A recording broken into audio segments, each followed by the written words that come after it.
જી હા જી, મને તો પહેલેથી જ ખ્યાલ હતો કે આમાં કંઈ એ લોકોનું જે માર્ગદર્શન હતું એના ઉપર મને વિશ્વાસ જ નહોતો.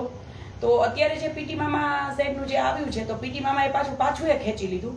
તો આમાં કંઈ સમજાતું નથી કે જે પહેલા એ લોકો બોલ્યા અને હવે એમ કે છે કે હવે હું આમ, તો આવું ન થવું જોઈએ અથવા તો બોલવું જ ન જોઈએ કે ભાઈ શું છે શું નહીં. આમાં ક્યાંક ને ક્યાંક સમાજનું પણ ખરાબ લાગી રહ્યું છે અને જે પણ આ બધા વડીલો છે અને સમાજને એક આગેવાનો થઈને બેઠા છે, સંકલન સમિતિના જે 4-5 તત્વો છે એ લોકોને પણ સમજવું જોઈએ કે સમાજ સાથે જો ગદ્દારી કરશો તો આજની તો કાલ તો ક્યાંક ને ક્યાંક તો સામું આવવાનું જ છે.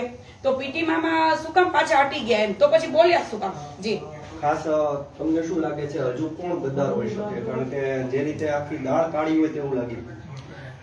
દાળ આખી એટલે એમાં જે સંકલન સમિતિમાં એ લોકો પેલા મને તો નતું લાગતું કે 92 સંસ્થા છે. મેં તો લિસ્ટ પણ માંગ્યું હતું કે 92 સંસ્થાનું મને લિસ્ટ આપો, એટલે એ લોકોને એ જ નતું ગમ્યું. તો પછી એ લોકોએ લાસ્ટ મિટિંગમાં પોતાનું કંઈક સારું લગાડવા માટે બીજાને પોતાની સાથે આવરી લીધા અને કરે તો એમ જ કે પોતે 4-5 જણા જે ડિસિઝન લે ને એ જ કરવાનું, એમ બીજા કોઈનું સાંભળવાનું જ નહીં. તો ક્યાંક ને ક્યાંક તો હવે 4-5 તત્વો છે એ દુનિયા જોઈ જ રહી છે કોણ છે અને આજને કાલ સામે આવશે અને સમાજને હવે સમજવું જોઈએ કે આમાં શું કરવું જોઈએ શું ન કરવું જોઈએ. ઓડિયો સ્વીકાર કર્યો છે પીટી જાડેજા કે મારો જ ઓડિયો છે, તો કાંઈક તો રંધાતું હશે. હાજી, એ ઓડિયો પીટી મામા એમ જ કહે છે ને કે ભાઈ એ લોકોમાંથી જ કોકે વાયરલ કર્યો છે. તો હવે ગદ્દાર તો થયા જ ગયા, એકબીજા અંદરો અંદર ગદ્દાર થશે તો સમાજનું કાલ સવારે આ લોકો શું કરી શકશે? જો અંદરો અંદર જ બાજીયા રાખે છે તો સમાજનું કાલ સવારે શું થશે એમ. જી, રૂપાલા સામેની લડાઈ હવે ભાજપ સામેની લડાઈ થઈ ગઈ અને હવે તો કોંગ્રેસ તરફી થઈ ગયા. જી ચોક્કસપણે આમાં કોઈ લેવા દેવા ચૂંટણીથી નહોતું. આમાં ખોટે ખોટું કોંગ્રેસ, એટલે એ લોકો તો મને એવું લાગે છે કે કોંગ્રેસથી આવ્યા હોય કે શું ખીચડી રાંધાણી છે ને, બહુ હોશિયાર છે એ લોકો. એ કહીને કે વધારે પડતા જ હોશિયાર છે જે 4-5 તત્વો છે કે શું કરી રહ્યા છે કોઈને કંઈ ખ્યાલ જ નથી આવતો.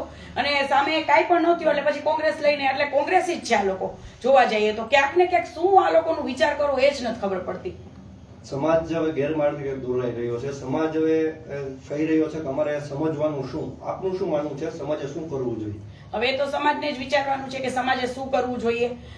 જે પણ કરે એ વિચારીને સ્ટેન્ડ લે સમાજ પણ કે શું કરવું જોઈએ. હવે આવા જ જો આગેવાનો હોય તો પછી કાલ સવારે સમાજનું ભવિષ્યમાં દેખાતું નથી ને અત્યારે સમાજનું ભવિષ્ય તો બગડી જ ગયું છે. 20 વર્ષ સમાજ પાછો વયો ગયો છે, ક્ષત્રિય સમાજ, કે જે આપણે કોંગ્રેસ પક્ષી આ લોકોને કરી નાખ્યો અમારા સમાજને. તો સમાજે વિચારવું જોઈએ કે ફાયદો શું છે.